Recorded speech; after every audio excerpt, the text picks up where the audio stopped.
Dami na palang huli ni Kadiskarte ah.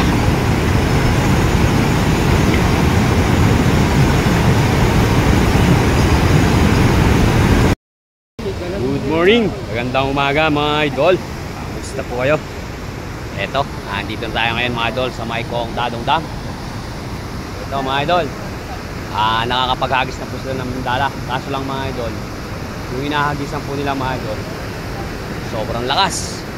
Kaya parang baka sakali na naman to mga boss. Pero tingnan natin ang resulta. Kahit naman yan mga idol matumal or ano kalalabasan yan, basta ang importante makita natin ngayon ang galawan. Ayan, natin isa na mga boss. Mga idol Pero ito mga idol, pabor na pabor sa mga palokso to mga idol nakikita natin mga idol, nagluluksuan yung mga isda sa palokso. Kaya sigurado ko rin itong may isda. Sila Kuyang Oge, Kuya Ruel, si Kuya Sante. Yan mga idol.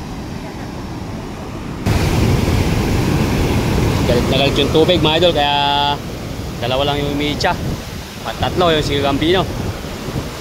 Yun, natin ang resulta mga boss. May mga huli na rin pala sila mga boss.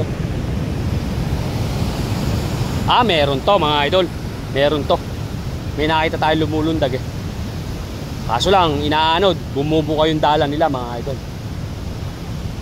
Inaanod. Bumubuka yung dala pagka inaanod. Yan, bumubuka kaya parang wala. Bumubuka Nagbubuhol-buhol Yun, nakadali naman kahit pa paano. Nakadali na ng isang roho mga idol. Kita kasi natin yung Pero si Kadiskarteng Elo mga idol, papaganon yung niya, ibig sabihin umiikot Pero to gumaganon. Pero kung hindi nga malakas to, may huli din siya mga idol kahit pa paano. Meron namang nagpakita naman isang roho. Daming huli. Daming huli mga idol Anday huli ni isang piraso.